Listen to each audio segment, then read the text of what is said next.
Assalamualaikum warahmatullahi taala wabarakatuh. Kaifa halukum? Sabahal khair. Hari ini saya akan berkongsi sedikit ah, tips bagaimana saya membina RPH Bahasa Arab. Ini adalah sebahagian daripada perkongsian amalan terbaik yang saya akan kongsikan pada hari ini untuk rakan-rakan guru semua. Sebelum kita mula, saya ucapkan terima kasih kerana menonton video ini dan jangan lupa subscribe.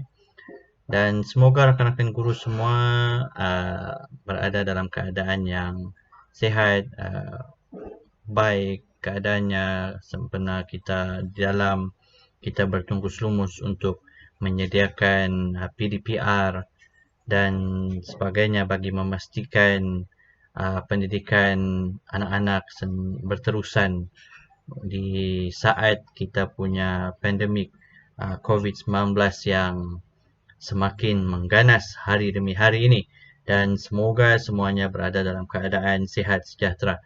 Baiklah, sebagaimana yang tajuk yang anda lihat pada hari ini, kita akan bercerita pertama pengenalan tentang saya, kemudian kita akan bercerita tentang bagaimana saya membina RPH Bahasa Arab. Sikit sajalah. Okey, baik. Saya mula berkhidmat di SK Melalap Tenom Sabah pada tahun 2009 sebagai guru pelatih KPLIJ Corp sehingga tahun 2013. Kemudian saya bertukar ke Labuan dan memulakan tugas di SKKSK SNN pada tahun 2014 sehingga sekarang, dan mengajar bahasa Arab sekolah rendah dari tahun 2009 hinggalah tahun 2021 ini. Jadi tidak bahasa Arab sajalah, ada juga tajuk yang subjek yang lain macam pendidikan seni visual dan pendidikan Islam, tasmih itu biasa adalah satu dua subjek yang saya ajar. Tapi memang bahasa Arab dari tahun 2009 hingga tahun 2020 akan terlibat secara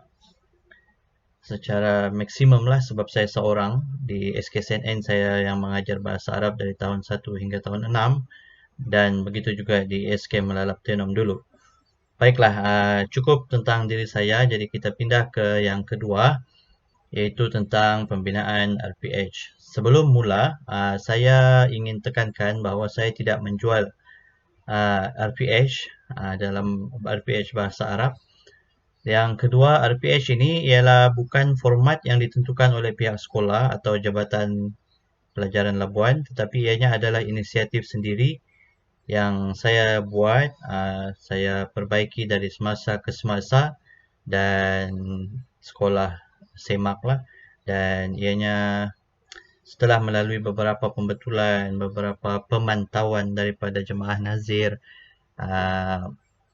maka terhasillah RPH yang bagi saya ianya adalah baik untuk saya lah, untuk apabila apa-apa pemantauan dan ada data-data yang diperlukan, semuanya ada di dalam RPH.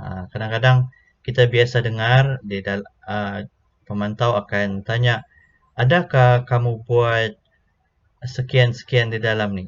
Okey, sebenarnya ada, tetapi kita tidak sedar kita buat, dan menyebabkan kalau kena tanya begitu tu, kalau kita tidak bersedia, jadi kelam kabut kita jadinya. Tapi kalau ada di dalam RPH, kita tinggal tunjuk sajalah. Okey, seterusnya ialah saya tidak share isi RPH. Maksud isi RPH maksudnya kalau ada orang minta saya punya RPH, okey, saya tidak akan share isinya, ya, sebab saya maksudnya sebagai saya punya prinsip lah. Okey, bukannya kedekut, tapi saya punya prinsip saya tidak akan share saya punya isi RPH kepada orang lain, kerana bagi saya setiap sekolah dia punya murid berlainan, dia punya tahap berlainan, jadi dia punya aktiviti pastinya akan berlainan. Macam mana kita mau menentukan aktiviti pemilihan kemahiran berfikir dan semua itu kita kena tentukan berdasarkan murid-murid kita. Jadi saya tidak akan share isinya, isi RPH ni lah. Okey. Baiklah, okey, kita mula ke RPH bahasa Arab. Okey, bahagian yang pertama, seperti biasa, saya akan tulis kelas apa yang kita ajar. Kemudian yang kedua itu ialah waktu masa kita di dalam jadual tu, contoh 7.30 hingga jam 8 pagi. Kemudian tarikh, berapa tarikh hari bulan kita mengajar, dan masukkan juga di dalam ruangan ini hari. Kemudian usbu', minggu, dan kita letakkanlah minggu pertama, minggu kedua, ke-20, ke-42 dan sebagainya. Ma'yar at-ta'allum ini adalah kod nombor di dalam kita punya DSKP ataupun DPK sekarang, DPK 2.0. Kemudian maudhu', tajuk yang kita ajar bagi setiap tahun, hayya nata'arraf, tafaddal ilal fasli dan sebagainya itulah. Okey, jadinya seterusnya kenapa dia kuning dan oranye ini? Kuning dan oranye ini dia berkait rapat dengan ada kita punya kandungan sekarang ini. Ada kandungan asas, kandungan-kandungan yang dalam DPK itu dia akan berkait rapat dekat sini dan bahagian-bahagian lain. Itu sebabnya dia berwarna, nanti saya akan terangkan. Baik, muhtawiyat ad-dars, ini adalah kandungan pelajaran. Okey, ini adalah kandungan apa yang kita ajar pada hari tersebut. Contohnya kita ajar perkataan di dapur, maka kita tuliskan perkataan apa yang kita ajar di dalam ni. Okey, jadi kalau ada 10 perkataan, maka kita letaklah 10 di dalam sini. Okey, biasa pemantau dia sekarang benda yang kita buat mesti sesuatu yang boleh dikira, yang boleh dinilai, ada nilainya. Jadinya kita kena letakkanlah kalau 10 lah juga di sini. Jadinya dalam masa yang sama, kalau ada pemantau datang, dia akan relate apa yang dalam kandungan pengajaran ni dengan apa yang dia nampak di dalam PDP kita. Jadi tidak perlulah dia bertanya, sebab kadang-kadang pemantau yang datang bukannya latar belakang bahasa Arab. Jadi bila dia tengok kandungan pengajaran di sini dan dia tengok ada perkataan mungkin ini, dia nampak juga perkataan itu di papan tulis, maka dia tahu apa yang dia ajar, apa yang kita ajar itu adalah selari dengan apa yang ada di dalam kita punya RPH. Baik, objektif dekat sini. Selepas tu kita masukkan objektif kita apa. Murid boleh al-qudrah ala, begitulah, istima' ke, nutqi ke apa, dengan aktiviti apa. Pastikan juga di dalam al-ahdaf ini ada nilai, ya, ada nilai yang contohnya murid boleh mendengar, membaca 10 perkataan. Okey, 10 perkataan ataupun 5 ayat, begitu. Jadi pastikan ianya sesuatu yang boleh dinilai dan dia relate dengan apa yang ada di dalam kandungan pengajaran. Okey, jelas ya setakat ni. Ini ahdaf ni biasalah, benda yang biasa kita buat. Ini semua adalah basic, isi yang basic di dalam RPH semua orang ada. Baik, seterusnya ialah bahagian yang kedua, iaitu aktiviti dan kemahiran berfikir. Kita tumpukan dulu di dalam aktiviti. Aktiviti saya tadi ada warna kuning dan warna oranye di bahagian yang pertama yang menggunakan nombor kod dalam DPK 2.0 ataupun DSKP. Jadi KA ialah kandungan asas. Jadi kandungan asas yang kita ajar di bahagian sini, dan kandungan tambahan ataupun kandungan pelengkap kita nyatakan di dalam sini. Apa yang kita pilih untuk ajar. Okey, kalau kita pilih untuk mengajar kandungan asas je lah kita masukkan di dalam sini. Dan kandungan tambahan dan kandungan pelengkap tu kalau tidak ada, mungkin kita buat kelas akan datang, kita buat di dalam sini. Okey, ini bahagian aktiviti. Seterusnya ialah maharatut tafkir, kemahiran berfikir. Ada 6 kemahiran berfikir aras tinggi. Jadi kita pilih mana satu yang kita gunakan pada PDP waktu itu dan kita just klik dekat tandakan saja, tanda right di mana-mana tempat yang kita pilih sesuai lah, yang sesuai dengan apa yang ada kita ajarkan. Jadinya kalau pemantau datang, kamu guna kemahiran berfikir apa di dalam kelas ni? Kebat apa? Okey, kebat apa yang kamu gunakan? Jadi kalau sudah ada tanda, tinggal kita terangkan saja kepada pemantau apa yang kita gunakan. Jadi nanti dia akan relate balik dengan apa yang dia nampak lah. Okey, itu di sini jelas, saya harap jelas. Lepas tu, ketiga, aktiviti PBD, aktiviti pentafsiran bilik darjah, penceritaan, peranan, bermain, projek dan kuis yang 5 yang telah ditetapkan oleh kementerian hari itu. Jadinya ada lagi aktiviti lain, kalau saya perlukan saya tambah saja dekat sini. Tapi setakat ini 5 saja yang telah diutamakan kan di dalam aktiviti PBD. Seterusnya ialah kharaid tafkir, peta aiting yang kita biasa gunakan. Jadi kalau kita ada guna, kita warnakanlah. Kita tanda di mana yang kita pilih. Dan kalau tidak ada kita guna, maka tidak perlu kita tanda. Okey, sebab bahagian-bahagian ini semuanya yang menjadi dasar kerajaan sekarang, kebat, aktiviti PBD, lepas tu peta aiting. Jadinya kita kena masukkan di dalam kita punya PDP. Jadi kalau ada di RPH, mudah untuk kita mau tunjukkan apa-apa benda. Dan senang juga kita rujuk apa benda yang kita mau buat di dalam PDPC. Baik, seterusnya bahagian yang sebelum terakhir ni ada penilaian pembelajaran. Ini 3, pemerhatian, lisan dan penulisan. Kita pilih apa aktiviti kita punya penilaian pada waktu itu, pemerhatian kah, lisan kah ataupun tulisan kah. Dan ini TP1 dan TP4. Yang ini saya tentukan bagaimana kita mau menilai murid tu, apa yang kita ajar pada hari itu. Kalau dia di bahagian TP1 dan 3, bagaimana dia punya penilaian. Dan kalau dia TP4 hingga 6, bagaimana dia punya penilaian yang akan saya letakkan. Jadi saya tuliskanlah ayat dia di sini.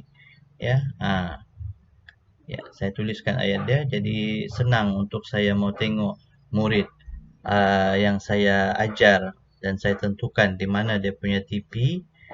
Sebab apa? Di ruangan ini akan berkait rapat dengan ruangan yang terakhir selepas slide ini ya, sekejap. Baik, seterusnya ini aktiviti pengukuhan apa yang kita bagi. Sama ada kita bagi dia soalan berbentuk kena tulis 5 ayat perkataan tambahan ke ayat tambahan ataupun dia ulang baca huruf. Ini semuanya kadang-kadang di dalam kelas akan ditanya apakah aktiviti pemulihan, sebab dalam kelas sebenarnya kita perlukan mengajar berbagai aras. Jadi latihan itu pun berbagai aras. Jadinya kita masukkan untuk murid yang sekian apa latihan dia, untuk murid sekian apa latihan dia. Dia bila dia pelbagai itu, itulah yang dianjurkan oleh kita punya kementerian sekarang inilah. Okey. Jadinya kita tuliskan sajalah apa di dalam sini supaya kita ada bukti. Ya, jangan tulis saja, tapi bila PDPC tidak buat, masalah juga. Jadi pastikan tulis dan kita tahu. Maksudnya ini memudahkan kita apabila kita ditanya nanti, ya. Contohnya apabila kita dipantau, ditanya apa aktiviti yang kamu buat menentukan pelbagai aras, murid pelbagai aras dapat benda yang berlainan. Jadi kita kena tulislah. Okey, baiklah. Seterusnya ini biasalah kita refleksi, kita tulis.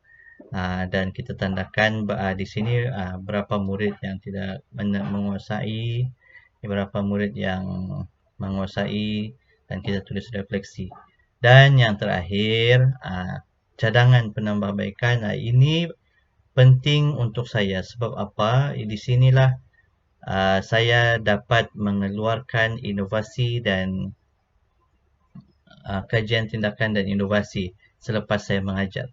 Contohnya saya mengajar, saya nampak ada masalah ini, jadinya saya fikirkan di akhir kelas macam mana mau buat baik, dan saya tulis dekat sini untuk mengubah situasi tersebut.